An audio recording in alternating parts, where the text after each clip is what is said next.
แล้วก็ไปเฮ็ดเวียกอยู่ไทยได้ประมาณไปน้ำหมู่บ่หรือไปน้ำแฟนไปน้ำหมู่ยังเฮ็ดเวียกนะเขาจะเป็นรายวันเนาะมื้อละ400 บาทพี่น้องเนาะเดี๋ยวจะมีหยุดทุกวันอาทิตย์มี2ทางเลือกบ่ทางนึงก็ทางเลือกเนาะไก่หลายไก่หมูมาหลายบ่ไก่หลายค่ากินเอาก่อนบ่เดี๋ยวมันสิดับตั้งนาทีนะอันนี้บ่นอจอโทรศัพท์น้องตั้งแล้วอันนี้ตั้งแล้วบ่เป็น 5-6 นาทีให้มันเปิด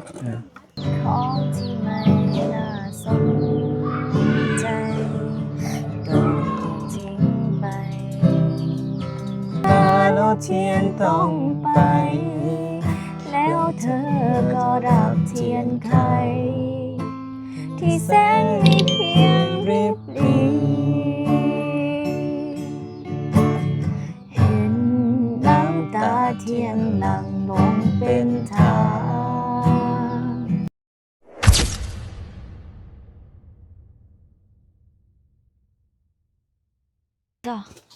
ตูจอกกันเหรอสบายดีพี่น้องเบิดสู่คนเด้อเนาะตอนนี้บ่นึกอยู่ยังคงอยู่บ้านน้ำเฮียเมืองเพียงยังบ่ป้อยอยู่ป้อเดียวนั่นอยู่สปปลาวเนื้อยังเดินนอนอยู่เนาะสิมาลิ้นนำหมู่ของน้องน้ำฝนเนาะตะกี้นี่เฮาก็ได้ลิ้นน้องน้ำฝนเนาะโอ้เจ็บเสื้อละเห็นดีงามได้เนาะผู้ได้เป็นแม่น้องเนาะผู้อาบน้ำเมื่อกี้ผู้อาบน้ำบ่แม่ผู้อาบน้ำฮะโอ้ดีสดชื่นน้องเจนนี่เหมือนบ่สบายดีน้องเจนนี่สบายดีโดยสบายดีเนาะตอนนี้บ่นึกมาลินนำน้องเจนนี่เนาะน้องเจนนี่จักปีแล้วก็อายุ19หาสาว19ไปสิฮอด20 ปีแล้วเนาะแม่นบ่เดือน3ฮอดแล้วเดือน3แม่นบ่ก็คือกันวันที่15เดือน3แม่นบ่อันนี้13เด้อวันที่13อันนั้นบ่ไอปีนี้ไอก็26เนาะ26ปีก็สิฮอดวันที่15เดือน3นี่ก็ฮอด27ปีเท่าไปแล้วปีนึงกำลังเป็นนุ่มอันนี้ก็กำลังเท่าคือกันบ่ได้เข้าโรงเรียนแล้วเนาะแม่นจบม.6 แล้วก็ออกไปเวียกเลยเนาะไปเวียกเฮ็ดเวียกอยู่ซะจบม.6 แล้วก็ไปเฮ็ดเวียกอยู่ไทยได้ประมาณไปน้ำหมู่บ่หรือไปน้ำแฟนไปน้ำหมู่ไปเฮ็ดเวียกอยู่ไทยนี่เฮ็ดเวียกอีหยังเกี่ยวกับหยังงานอีหยังเกี่ยวกับอาหารญี่ปุ่นอาหารญี่ปุ่นเนาะอันนี้พอบ่อันนี้เป็นอ่าวแม่อ่าวเนาะเป็นน้องพ่อมันบ่แม่เอาน้ำฝนเฮ็ดยังไงพุ่นเหรอจังหน่อยสิให้น้องเจนนี่เล่นกีตาร์ให้เฮาฟังเนาะร้องเพลงได้บ่ได้แต่ว่าเสียงเพี้ยนเพี้ยนวะเพี้ยนอยู่ผู้สาวไทยได้นี่เนาะไปเฮ็ดเวียกอยู่ไทยมื้อเท่าใดอันไปเฮ็ดเวียกนะเขาจะเป็นรายวันเนาะมื้อละ400 บาทพี่น้องเนาะเดี๋ยวจะมีหยุดทุกวันอาทิตย์เป็นเงินกีบเท่าใด400ประมาณจักกีบ200,000ปลายเลย300,000เลย160 220ประมาณ260,000ประมาณ260,000นะมื้อละ260,000 เย้ได้หลายแล้วสละแม่งเหรอเฮ็ดยังเหรอจ๊ะไปลิ้นวะผัวไปเที่ยวแล้วสละอีหยังเอาตลกเถอะอันนี้มันเอื้อยบ่เป็นเมียของเอาดาต้องเอิ้นเอาได้ต้องเอิ้นเอื้อยเผาบ่ได้จังได๋สำหรับค่อยๆก็เอิ้นตามเอาเลยนะน้องเจนนี่นะไปเฮ็ดเวียกอยู่ไทยนี่ได้จักปีแล้วไปกลับไปล่าสุดนี่เป็นได้10 เดือน10 เดือนแม่อีก2 เดือนแล้วก็ครบปี แล้วสิกลับไปอีกบ่ไปไทยอีกบ่ ยังต้องได้ไปสัมภาษณ์อยู่เวียงก่อนมีเวียงไปนิดนึง อ๋อ พอถ้าสัมภาษณ์บ่ผ่านแล้วค่อยไปไทยต่อ สัมภาษณ์อีกอย่างอีก ว่าจะไปเรียนไปญี่ปุ่น ญี่ปุ่นวะ แม่ เรียนภาษาญี่ปุ่นวะ แม่นว่า บ่ จะ แม่ ไป นเกาหลีบ่ บ่แม่น บ่แม่นเนาะญี่ปุ่นเนาะ แม่น สิไปไกลติ๊กๆแล้วมื้อนี้ อยู่บ้าน หาเงิน อยู่ เนาะ บ่ได้ นะหาเงินเนาะ แม่นต้องได้ไปหาเงิน หาเงินแต่งผู้เบา สมัยนี้ต้องหาเงินเต็มผู้บ่าวเลือกได้ น้องเฟิร์นเมื่อกี้ถามน้องเฟิร์นว่ามีแฟนแล้วว่าซั่นแต่ถ้าอันมีคนอื่นมารักเอากับถือว่าได้นะ ได้ ถ้าสมมุติมีคนอื่นมารักกันสาวบงกันบ่ แม่น อ่าเขารักเอากันเนาะคือว่าเป็นอันนี้ซั่น มันเป็น เอาซั่นบ่ เด็กกี้แต่ บ่ทึก ก่อน ใจกันเลยซั่นน่ะท่านบ่ทึกใจกันเนี่ย จับใจ นะ แม่น ถ้าสมมุติน้องนี่ได้ซั่นนะผู้บ่าวอื่นผู้บ่าวมงบ่มารักน้องอ่ะนะสิได้อยู่บ่หรือจังได มัน หรือว่าตอนนี้มันขึ้นกับใจเฮา แม่น มั ขึ้นกับใจเฮา คันถึงว่ารักไปกันเฮาบ่มักผู้บ่าวคนนั้นก็คือเก่าเนาะ เราสามารถใหม่ได้ อ่า ปรับใหม่ได้ อ่า แต่ คื ว่า อตะกี้เนาะเห็นบ่ตะกี้นี่จับยัดใส่รถใหญ่ไปเลยเนาะแม่นบ่ แม่ดึงไปเลยเห็นผู้ใดงามดึงไปเลย อุ้มไปเลยเนาะ แต่สมัยนี้บ่ค่อยมีแนวนั้นนะเพราะว่า บ่มีแล้วเนาะมันมีกฎ ต่าง ห คน มาย ต่างรอต่างงามเนาะ อ่าร อเลือกได้งามเลือกได้เด้ อันนี้แม่นมาในช่วงบุญกินเจียงซื่อๆเนาะแม่ ในบุญกินเจียงแล้วก็จึงกลับไปเฮ็ดเวียกคือเก่าเนาะ แม่ ไป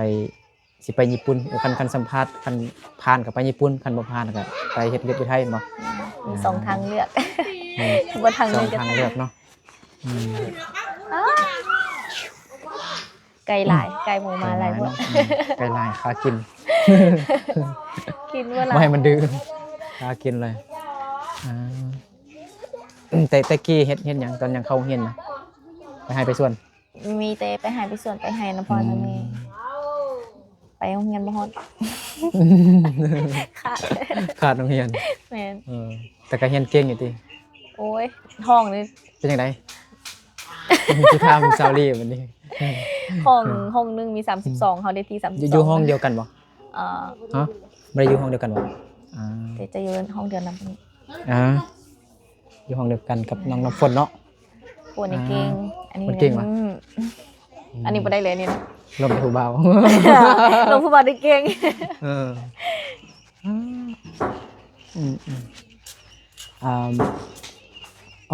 เฮ็ดอีหยังนะไปมาเงินเราบัดนี้ เด็กน้อย เดี๋ยวเบิ่งเปดูขนมนะเดี๋ยวให้เบิ่งขนมไปเล่นกีตาร์ไหมให้น้องเจนนี่เล่นกีตาร์หาฟังก่อนจากเพลงม่วงอะไรเนาะ เพลงมงบ่ค่อยได้แต่เพลงไทย เดี๋ยวเพลงไทยนั่นแหละFC เดี๋ยวเนาะ แห่งว่าเป็นคนไทย ยังไงเราอ่านนะเป็นยังไงท่า เอ้าน้าขน น้อง ม กันน้องอ๋อ น้าขนมหมอ อุจจาระไอ้น่ะอุจจาระขอบใจแน่น่ะขอบใจมาก เจ้าขอบคุณครับขอบคุณค่ะยังคนนี้บ่ เดี๋ยวจงหูถอดแล้ว อ้าวหมดแล้วติดนี้เนาะ เดี๋ยวเดินไปซื้อ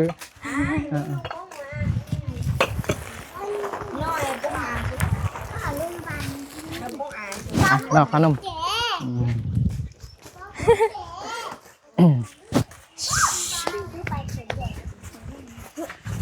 แต่เพลงไทยนี่อันห้องด้นๆเนี่ยบ่ได้มันติดลิขสิทธิ์ได้ไอ้ลง YouTube นะ แม่นบ่ แม่น อ๋อเสียงได้แจ้งดีบ่ ที่ใจจะเลิกเบิ่งดูเสียงนี้บ่ยับไปอีกเอากระเป๋าวางไว้ก่อนได้บ่ ฮะ กระเป๋าหนักแน่ โฆษณาได้แล้วบ่ แป๊บนึงเด้อหักเพลงแป๊บ บ่เห็นไอ้ก็ได้เนาะ บ่เห็นอายกันเลยเห็นอายก็ดีว่าซั่นน้องฝนมานั่งไหมมานั่งอยู่นี่ไหม กำลังใจ บ่มานั่งซื่อ บ่เป็น ๆถ้าเธอเจ็บช้ำใดๆอะไรก็ตามแต่ถ้าเธอ ปรับใส่จงใส่หมวก ตั้ง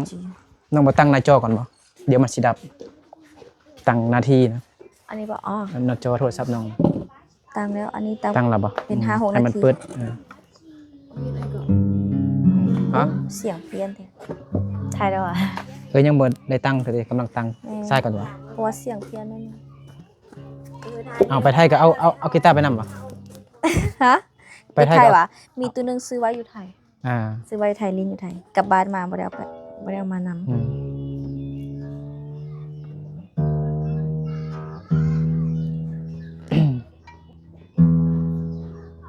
มันอ่อนจังหน่อยเลยเนาะ แม่เพราะว่า ใช่มันแบบ เมื่อวานหาก็ปรับได้แต่ว่าเมื่อกี้ไอ้มาลิ้นไอ้ก็เลยปรับ ซื้อเท่าใดกีตาร์นะ ตัวนี้ซื้อราคาประมาณ300,000แต่ซื้อมาได้2-3 ปีแล้ว ซื้อมา3แสน แม่น ราคา3แสนเนาะแล้วค่าดองน้องเด้ โอ้ยดานอ กระดองฟรี ค่าดองฟรีวะ แม่นกินข้าวไรพุ่นแม่เพิ่นเลี้ยงบ่ไหว เอา ให้ฟรีว่าซั่น ไอฟรี แม่นโอ้ยากเด้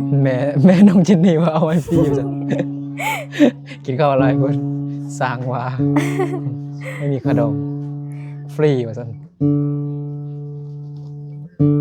โอ้ยอยากเด้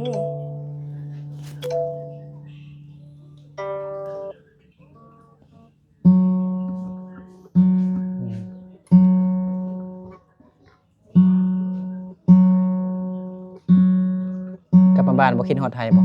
คิดฮอด อืม มา3มื้อแรกมันจะกลับ จะกลับ เฮ็ด น้อยชงนี่มันเอื้อยเห็นบ่ บ่อันนี้จะเป็นมาจังไดเนาะเป็นนา นาว่ะ โอ้ยบ่ได้เลยเนี่ย เมื่อไหร่นะ กีตาร์ตัวนี้ค่อนข้างจะเก่าน้อยหนึงยากระวังใส่ขาด จินนี่ เพราะว่ามัน ฮะมันต้องเป็นดิ มันต้อง ให้เขาเจ้ายืมเขาเจ้าไปเลยพูด ร้านน้ำฝนเขาเริ่มเต็มมื้ออื่นว่ะอันอยู่คิวแคมป์ เข้าว่าเขาเรียนวิจิตรบ่แม่นบ่ ว่าลิ้นกองเขามันแบบเป็นเจียงกับบ่ม่วนแล้ว อืม เจียงก่อนแล้วจะไปกินพวก งามเนาะ ฮะ ดินอยู่เขตนี่งามเนาะ แม่ อย่างดี ถ้าก็ไปแล้วก็ตัว แปลว่าหยังก่อน ว่าไปจังไดมาเลย อ่า อ้าวบ่ได้แล้วบัดนี้ เจอแล้ว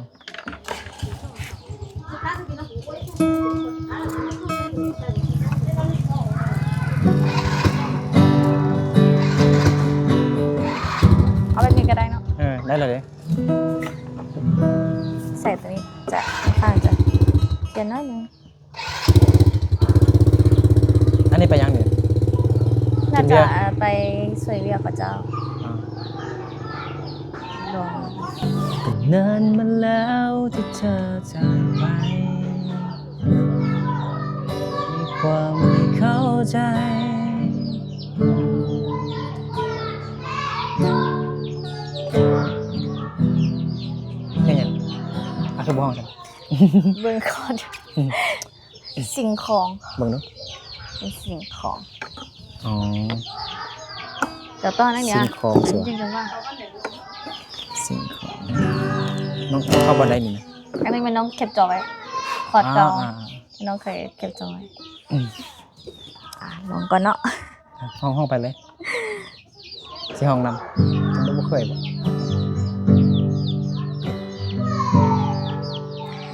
ฉันที่เคยโดนจำได้มาใจเหมือนไม่มีค่าใดเป็นของที่ไม่น่าสนใจโดนทิ้งไป รักษาเท่าไรก็มี มันจะมีห้องแห้งๆขึ้นนิดนึง เดิมไรแม้กำลังจะหายใจ เป็นสิ่งของไม่มีชีวิตข้างในบุษลายจนเกินจะคิดเยียวยาจนเมื่อฉันได้มาเจอกับเธอ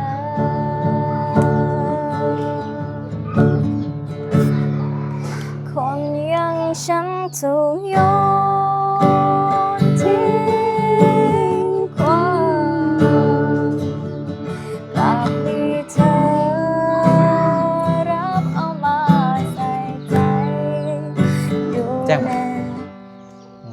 บ่ ติดเลย เป็นไรเป็นอะไรหมดแล้ว อย่างเดี๋ยว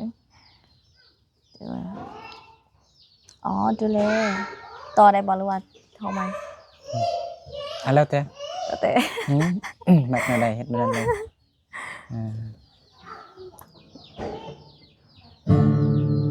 บ่ใส่ดอก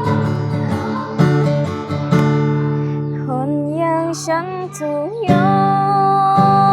มทิ้ง บ่ ห ตรง ลั นั้ ก น มีเธอรับเอามาใส่ใจดูแลหยิบใจฉันขึ้นมาจากพื้นช่วยชีวิตให้ยืนได้เหมือนเดิมขอบคุณที่เธอยอมรับกัน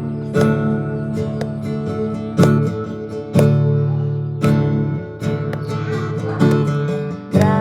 กได้ทุกเรื่องที่ฉันเป็นรักไม่ว่าจะเป็นเช่นไรจากสิ่งของไม่มีความหมายข้างในก็เป็นความในใจที่รักเพียงเธอ บ่ใช่ ได้แล้ว เบิ่งไอ้ลองห้องดู ได้ปะจับ เข้า Google ได้บ่ Google ได้แต่ว่าจะเป็นคอร์ดใหญ่คอร์ดใหญ่ คอดใหญ่หั่นนะ คอร์ดใหญ่จะค่อนข้างจะเปรี้ยวนิดนึง อืม อ้าว บ่ไอ้เอาเพลงมาเบิ่งดูไอ้ลองห้องเพลงหยังเนาะ เพลงยังล่ะ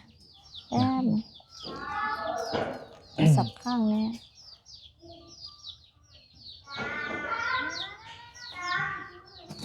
อ้าว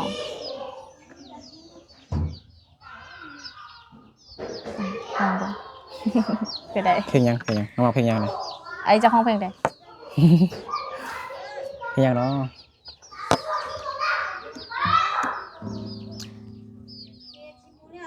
จะเป็นเนี่ยhọc cười luôn nè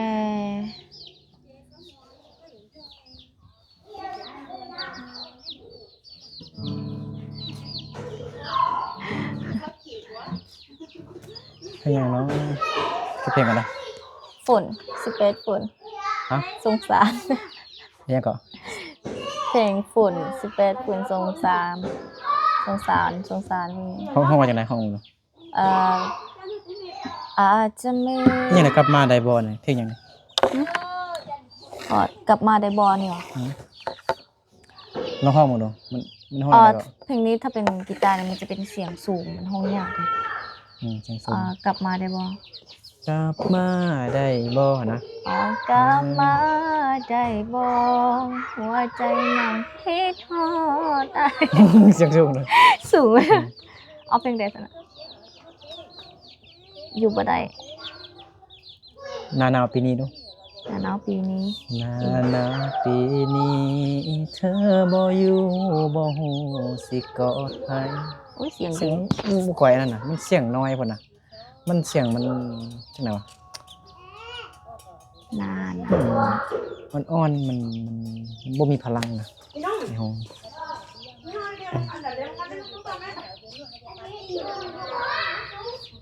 ฉันนั้นมันก็เป็นเหมือนเส้นเทียนไข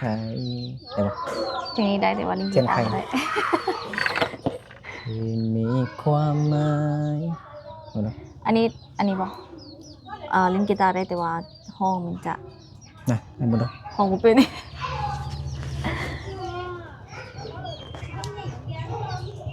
ให้บ่ดูให้ลองดิดูเดินบ่ได้เล่นกีตาร์เนาะน้องจับหน่อยเด้อ แต่ ห้องไปนำเด้อ โอ๊ยน้องห้องกูเป็นนะ ขยายได้บ่ เนี่ยตอนนี้ ต้องเซ็กซี่ตาให้หน่อยมีเท่าอากาศเท่าแล้วตามัวแล้วแน่เป็นเบิ่งทางฟ้า บ่ได้ยัง เป็นคือจังตอนที่เฮาเคยกับห้องบ่ได้นะต้องเห็นแบบง่ายกันไอ้น้องห้องเด้อไอ้สิไอ้ลองวินเด้อ โอ้เสียงสูงเด้ ฮะ ห้องกูเป็นนะไอห้องบักนี้ก็ได้ห้องบักนี้แล้วบักนี้น้องห้อง เอาแต่อันยืนอันทอนฮุกก็ได้ จาก แม่ มัน นบ่ เป็นจังได้อยากทำไทยกับโบกล้าถาม จาก ไป ว่าเป็นจังได๋อยากถามไทยแต่ว่ากล้าทักไปยันเป็นประเด็นเธอบ่อยู่บ่ฮู้สิกอดไผอากาศหนาวบ่ได้เฮ็ดให้คนตายเอาต่อ แต่อาการใจของเฮาน่าเป็นห่วงกองไฟที่เคยพิง ห้องต้อง บ่มันคันกีตาร์มันแข็งๆกับใครได้แบบมันจึงเฮาคันกีตาร์มันเป็นเสียงแนวอื่นเฮาก็มันทำนองมันบ่นั่นเนาะมันบ่ไปนำหั่นน่ะ เสียงเขาเพี้ยนไป เอ นะ อมันเปลี่ยนไปนำหั่นน่ะมันบ่ฮู้สิเฮ็ดทำนองให้มันคือเพล เธ ง อ เฮื จี อน ท่าไทย เอาเทียนไขดู เทียนไข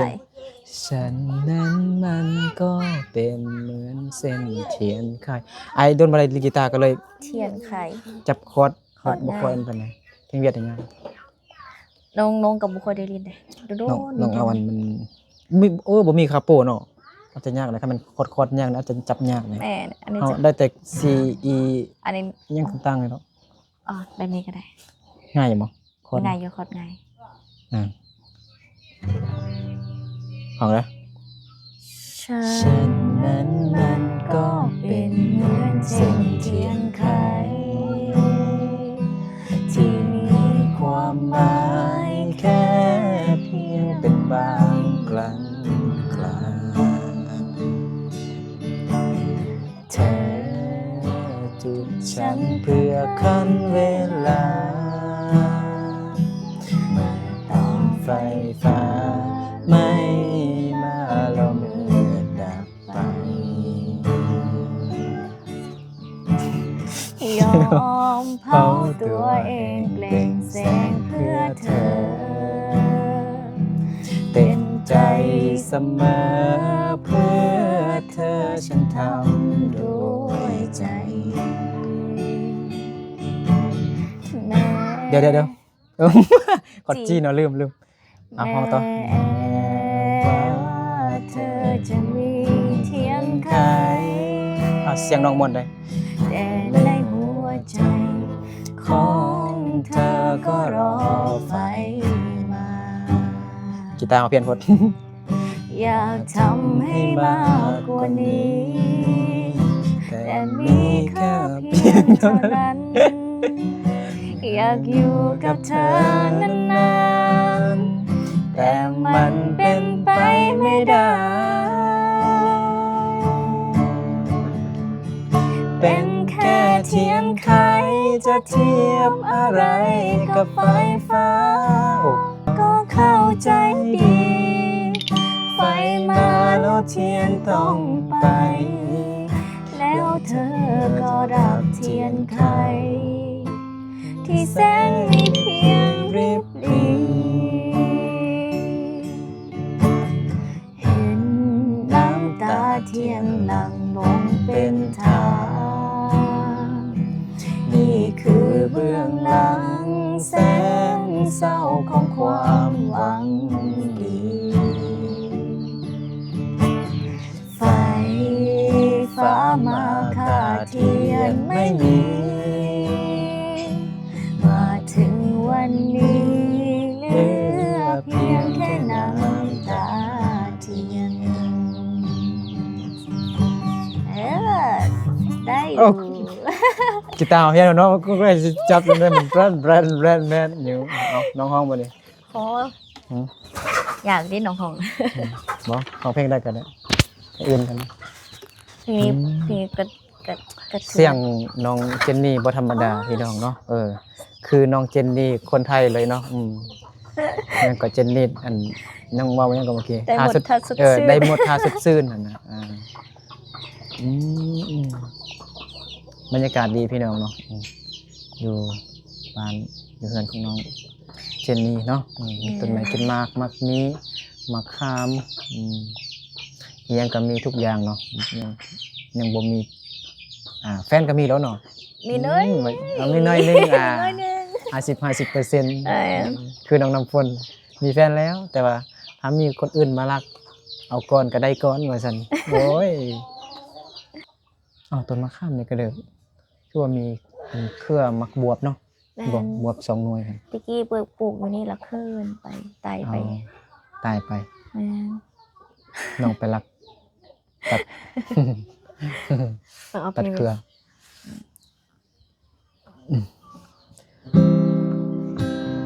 เสียบเพี้ยนแหง หืม ลองคิดไปเองว่าเป็นเจ้าหญิงที่จริงไม่ใช่เลยนะถ้อยคำ ไปนั่งยางเล่นซื่อๆเนาะเลาะยางเดินแบบบ่ดึงไปเดินแบบ ยางเลาะตามมันนี่น้ำฝนมาปานนี้เนาะ แม่กินข้าวอยู่แล้วตอนนี้ ได้เฮ็ดเวียกอยู่ไทยนี่10 เดือนแล้วเนาะอ๋อ ได้10 เดือนแต่ว่าเงินนี่แม่น เอ้า ได้ ไปเฮ็ดเวียก บิดแม่น เอ้าบ่ได้เก็บไว้ว่าซั่นนะ เก็บ ได้แล้วก็ แต่ว่าคือเวลาเขา ไปลิ้น แม่นเขาอยากได้นี่ ได้ ได้ อ๋อซื้อเครื่องของหลายเนาะ อืม คือกับเครื่องสำอางเนาะ ของมันต้องมี เอ้ามะข้ามกับบ่มีเนาะ ว่าเด็ก มะข้าม มัน เหรอ ปีนกินหมดเลยเด็กน้อยนะ น่ะ แม่น โอ้คันมีมะข้ามนี่สิให้น้องเจนนี่ขึ้นกกมะข้ามเอามะข้ามมาให้เฮากินเนาะ แต่ว่าจะ หมดแล้วเนอะ ใกล้ๆนี่หมดแล้ว มะข้ามหวานบ่หรือว่าส้ม ส้ม ส้มเหรอ แต่ว่าสุกวาดอยู่ อืมโอ้ง่าหลายเนาะกันขึ้นนี่ก็ง่ายอยู่เนาะมัน ง่ายอันนี้ มันเตี้ยนะ แม่น มัน ขึ้น บ่ ไง สูง แต่ว่าระเบียงแถวนี้มัน เคยขึ้นบ่ ขึ้นตลอด ขึ้นตลอดตอนนี้มากเนาะขึ้นตลอดเนาะ แม่นขึ้นตอนน้อยๆจนตัวนี้ใหญ่ก็ยังขึ้นอยู่ อ๋ออันนี้เขาเฮ็ดหยังนี่นะ เสือกเด็กน้อยเขาลิ้น จังสิบ่ แม่น ภาษาไทยเอิ้นว่าจังได ฮะ อู้น่ะบ่แม่น บ่เห็นเป็ดวะ โอ้ยจิบคนมันต้องได้ใส่อันหยังมาห้องกลก่อนเนาะหรือว่าไม้อะเนาะครับมักใส่ไม้ เด็กน้ ไม้ อย แป้นนั่นน่ะ จะเอาไม้มาแขวนใส่ คักๆเนาะบรรยากาศดีพี่น้องเนาะน้องเจนนี่นี่ไปหาเงินอยู่ไทยนี่ส่งเงินให้พ่อแม่เฮ็ดเงินหลังบักใหญ่พี่น้อง ส่วนน้อย 1% 1% 1% 1% ค่าซื้อข้าวซื้อน้ำกิน 99%ของพ่ออะ แม่ ดินเพียงเนาะสมเป็นเมืองเพียงเนาะ แม่ อยู่บ้านน้อง แต่ เพีย ว่าบ้านน้องจะอยู่ หึ ลงภูอีก มันมีภูเนิ่นๆจังว่านี่เนาะ แม่น ภูเพียง ตะ ก่อน กี้ ว่า แม่ ภู น เพียง เขาเฮ็ดกินเจียงอยู่ทางนี้ อ๋อมันมีเดิน แม่ ง่ายอยู่เทิงนี่บ่ แต่ว่าเขาเฮ็ดแต่ปีเดียว แล้วเขาก็ยกเลิกไปเฮ็ดอยู่ น้ำปุย โรงเรียนประถมแล้วก็น้ำ เอา ปุย นั่นปีนี้เขาบ่ได้เฮ็ดบ่เนาะบุญจริงๆนะ เขาจะแบบปีใหม่เนาะเขาจะไปว่าปีนี้จัดอยู่บ้านนี้มวล อืม ปีหน้ากันน้ำปุยปีนี้ก็จะน้ำเฮียน้ำปุยแล้วก็ต่อไปแต่ละบ้านนะบ้านน้ำเฮียผ่านมาแล้ว2 ปีเขาก็เลยบ่ได้จัด อ๋อ น่าจะบ่เกินอีก2 ปีเลยจัดอีก อู้โดนเนาะ แม่น อืม หลายบ้าน เข้ามาทางนี้คือว่าทำอิฐได้ก็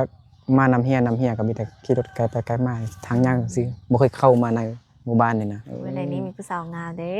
สาวงามหลายเนาะ แม่นว่าเข้ามาส่งเด้ แต่ก็ เขามาส่งอีก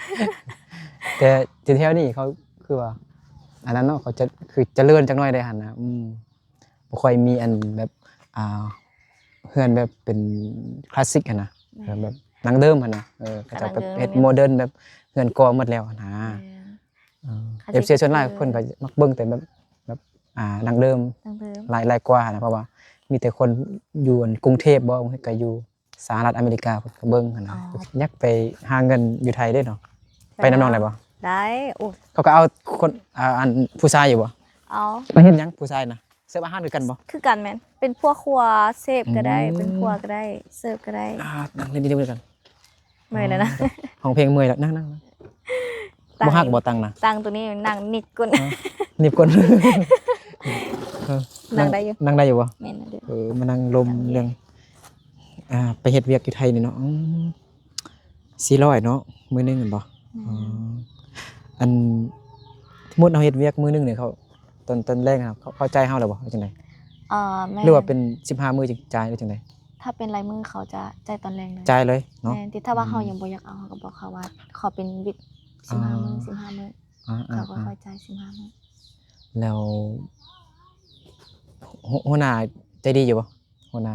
แม่น ใจดีเนาะ หัวหน้า คนไทยเนาะ คุเป็นกันเองแม่นคนไทย อ๋อเป็นกันเองเนาะ แม่น ส่วนใหญ่เนี่ยคนไทยเนี่ยเขาเป็นคนใจดีเป็นคนแบบมักทำบุญนะ แม่น คือไอเฮ็ด YouTube นี่เนาะไอไปสัมภาษณ์อันครอบครัวที่ทุกข์ยากลำบากนะเจ้าก็ฝากเงินมาช่วยเหลือนะ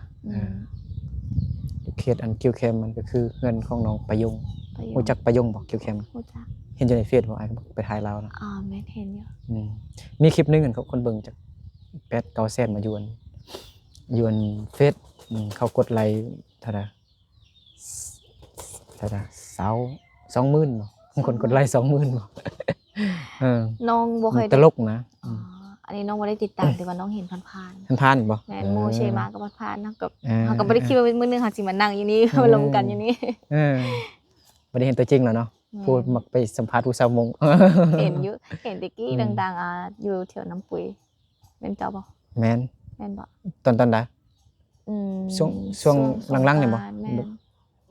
ช่วงอันกินเจียงเนี่ยว่าจังได๋ ช่วงกินเจียงแดแล้วก็ช่วงมันมีหลายๆงานเห็นอายถ่ายบ่ สูงอยู่ บนช่วง น่าจะแม่น บ่แม่นอายติ คนละคนบ่ ก็เคยถ่ายอยู่บนช่วงนั้นก็เคยถ่ายอยู่ก็บนกินเจียงนี่ก็อยู่น้ำปุ้ยเนี่ยไป3มื้อพุ่นเด้เขาเฮ็ด3มื้อก็ไป3มื้อแต่มื้อสุดท้ายนี่แบบคนน้อยก็เลยบ่ไป น้องก็ไปซุมื้อคือบ่เห็น บ่เห็นนะ บ่เห็นเลย อ๋อเอาไปเจอกันมื้ออื่นนี่ซั่นนะมื้ออื่นมื้อฮื้อเนาะคันน้องไปเล่นอยู่คิวแคมป์นะเบิ่งตอนน้องเจนนี่ใส่ชุดมงงามๆเนาะเขาเบาใส่ชุดมงหล่อๆ ก็อยากใส่อยู่แต่ว่าเฮาผู้น้อยเตี้ยแล้วใส่แล้วแปลก ฮะเอาบ่ได้ตัดเลยซั่นน่ะตัดให้มันซ้ำมันถือกับเฮานะ ๆบ่ได้ตัดเลยเพราะว่าบ่มีเฮา มันจะเป็นกระโปรงบ่ แม่นเฮามีอยู่แล้วแต่เฮาว่าเป็นตัวเดี๋ยวนี้เขาออกตัวใหม่งามแล้วเฮามีตัวเก่าๆเฮาก็บ่ค่อยได้ใส่เด้บ่ใส่เลย อีกอย่างเฮาจังได๋เฮาใส่แล้วมันอึดอัดแหมก็เลยใส่แป๊บเดียวใส่หุบแล้วแล้วก็เก็บออก ใส่สุด มันฮ้อนบ่ แม่นฮ้อนอีกหนัก เนาะ แน่ แต่ก็งามหน่อยผู้น้อยเด้ผู้น้อยน่ะฮักตะฮักตะแพงตะมุตะมิอันนี้ บางคนนะ แสดงว่ามื้ออื่นต้องได้ไปไทยกินเจียว คันเขาเฮ็ดก็ได้ไป ไปเดี๋ยวเจอกันทุกคนแน่นอน บ่เฮ็ดนะ อ่า บ่ได้ทักทายกับสิเข้ากล้องนำได้อันนี้นะ เข้าไปเลยเนาะทักทายเลยนะตั้มไปเลยว่าซั่น อุ้ยขอโทษเด้อเดี๋ยวค่อยซื้อเจนี่เนี่ยนี่เนี่ยนะ อ๋อไอ้เนาะเจอใช่เคยเห็นกันนะวันนี้สมมุติคือมื้ออื่นเนี่ยไปเราไปเจอกันอยู่ในงานบุญกินเจียงเราแล้วคืนน้องว่าเมื่อกี้เอาไปแล้วตั้มใส่กันนะโอ้ขอโทษเด้อแล้วเบิ่งเห็นหน้าแล้วอ๋อเคยเห็นอยู่คือเขาแสดงนั่งกันแต่บ่ฮู้ว่าแม่นแท้บ่น้ำฝนว่ามื้ออื่นบางคนก็ว่าวันที่10ปลายว่าซั่นโอ้เนี่ยน่ะบ่ค่อยแน่ใจบ่100%เด้อ น่าจะเป็นมื้ออื่นเริ่ม เริ่มมื้ออื่นเนาะ มื้อเทน่าจะวันที่2วันที่3เป็นแบบมือเทเนาะมื้ออื่นน่าจะเป็นมื้อที่เขาไปตั้งวงดนตรีวันนี้ อ๋อ บ่ได้เทเธอแต่ก็มีคนไปคือกัน ไปแบบไปหยังคลายเครื่องเนาะเฮ็ดบ่อนคลายเครื่องไว้ท่าเนาะ แม่ เขาเฮ็ดอยู่ไสเฮ็ดอยู่โรงเรียนบ่อยู่โรงการบ่ เอ่อคือจังหวะ อยู่เดินอยู่ไส อยู่เดินห้องเรียนใครว่า อ๋อ อยู่ อยู่โรงเรียนกวางอยู่เนาะ อืม คันเดินอยู่มซอเก็บแคมเนาะแม่นบ่กวางอยู่กวางคันเขาเฮ็ดอยู่อันบ่อนอันของการบ้านคือแบบ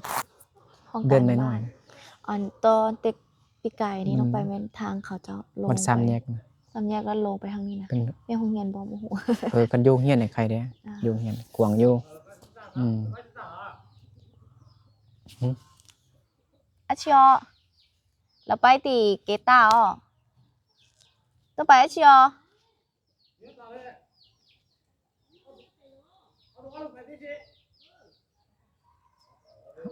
เมียเมียไปช่วยเขาเมื่อกี้บ่แม่นผู้นั้นบ่ อ่า บ่แม่น เอากับเมียเราไปแต่ว่าอันนี้เรามาน่าจะมีเรื่องนี้นะมาคุยกันเลย อ๋อเอาอันนี้มันเป็นเพื่อนเราอ่ะ บ่อันนี้มันเราอยู่ฝั่งเรา อ๋อ แต่น่าจะมาเอื้อนไปเวียกนิดนึง อ๋อ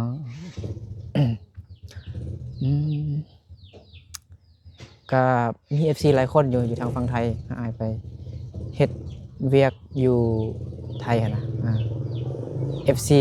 คนไทยนี่ แต่เนื้อฮอตเตอร์มีเบิดเนื้อก็มีผักเนื้อของไทยกลางเตอร์ก็มีคุณภาคใต้คุณมันทะเลงามๆก็คันไปเที่ยวแต่ทะเลเวียดนามแม่นเคยไปเรียนอยู่เวียดนามก็เข้มเหมือนกันแหละ รสชาติเข้มเหมือนกัน ตะเล็กอันนี้ตะเล็กไปบ่ฮู้ดวดใส่กินคำนึง อึกกันอ้อย แม่น เข้มเวลาแกงอีหยังนี่ตักมาบ่ต้องใส่เกลือนะต้มมีม่วนอยู่เนาะ ม่วนแต่ว่าฮ้อน อากาศร้อนบ่อยู่ไทย ฮ้อนสุดๆเลยอยู่ติดทะเลก็สุดยอดเลย ร้อนเนาะแม่นบ่อยู่ติดกับทะเลแม่นบ่ แม่น อยู่เกาะหยังมีเป็นเกาะบ่หรือจังได๋อยู่แคมป์ซื่อ เป็นแคมป์ซื่อตอน อ๋อ น้อง บ่แม่น ไปเฮ็ดเวียกแม่นอยู่ระยอง อ๋อ ระยองจะอยู่ติดกับจังหวัดระยองบ่ ระยอง นั่นเขาเอิ้นว่าจังหวัดระยองบ่หรือว่าระยองจังหวัดระยองน่ะเนาะ จังหวัดระยอง แม่นจังหวัด น่าจะแม่นนะ เดี๋ยวแม่นน่ะเนาะน่าจะแม่นเคยได้ยินอยู่ระยองต้องแม่นจังหวัดระยองนี่ล่ะเนาะวันนี้ก็มาลินน้ำน้องเจนนี่เนาะได้หมดท่าสดชื่นใช่ปะอย่างก็ ได้หมดทวสดชื่นคุณนี่นะ ก็ทวิตเมื่อกี้คิดว่ามันผู้สาวไทยเห็นน้องใส่สเกิร์ตแบบน่าฮักอยู่นะ ไปซื้อของเข้าในเฮือนแล้วพอดีเห็นไอ้ก็งงน้องสาวผู้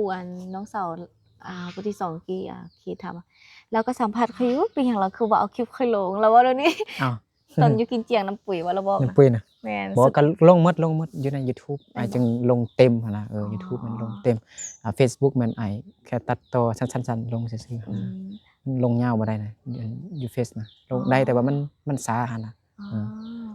มันช้า น้องก็บอกไอ้นี่เป็นผู้มักมาสัมภาษณ์คนนะสัมภาษณ์ เดี๋ยวกันนำมาเด้เดี๋ยวนำมาเฮือน โอเคอันใส่ได้โอ้เช้าเลยเห็นพรรถก็สิจอดได้ติเมื่อกี้ ตอนแรกว่าสิจอดแต่คิดน่าจะทักทายเรื่อยๆนี่ค่ะเลยขี่ไปเลย แต่ก็ยันๆจักหน่อยได้คันสิเอิ้นใส่ผู้สาวนี่บางคนสิเว้าใส่เฮาว่าอันนั้นน่ะสิด่าเฮาหั่นนะบางคนบ่มักกันเนาะเอิ้นใส่บางคนก็เห็นกล้องแล้วก็เอาไปสัมภาษณ์เขาม่วน สัมภาษณ์ผู้สาว สัมภาษณ์ผู้สาวม่วน หลายคนอยู่เห็นมีหลายคนอยู่แต่เวลาที่ไปสัมภาษณ์เขาน่ะเขาก็ลมม่วนอยู่ขอเบอร์ได้สบายแต่เวลาทักไปหาเขาจะไปลิ้นนำบ่ตอบจักเป็นจังได๋เขาย้านจังได๋บางคนก็ตอบบางคนก็บ่ตอบเลยวิจิลีเลยบ่เป็นหยังก็ทักเล่นซื่อ อาจจะบ่จื้อเฮาบ่ได้จื้อเฮาบ่ได้ ใส่หน้าปกอยู่หั่นน่ะหรือว่าหน้าปกแล้วมันจะรอกว่าแต่จริงเราจะลืมเนาะอาจจะแม่นมื้อนี้ก็ม่วนพี่น้องเนาะมาลินน้องเจนนี่เนาะก็น้องน้ำฝนพามาเนาะมาลินเนาะบ่ฮู้ว่าไปเวียกแล้วมาบ่ส่วนหลายก็สิเฮ็ดเวียกหลายแน่หั่นล่ะสิเฮ็ดหยังจังได๋นะอ่าอยู่ลิ้นสิบ่น่าจะแม่นน่าจะได้เตรียมสถานที่เข้าดาวอ๋อเข้าดาวอยู่นี่ เข้าดาว เนาะ มื้อนี้แม่น มีผู้บ่าวบ่ ผู้บ่าวบ่มีอยู่แถวนี้นะ ผู้บ่าวช่วงนี้ผู้บ่าวใส่คอลลาเจนเกิน โอ้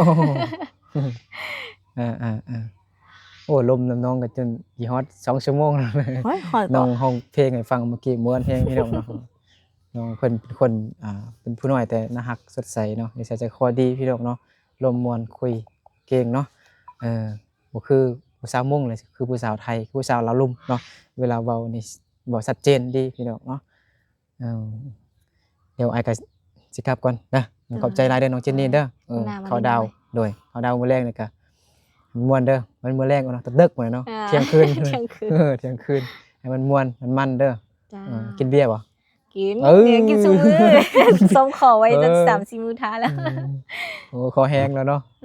โอเคเนาะขอบใจน้องเจนนี่เด้อเนาะขอบใจจ้าแล้วก็ขอบใจ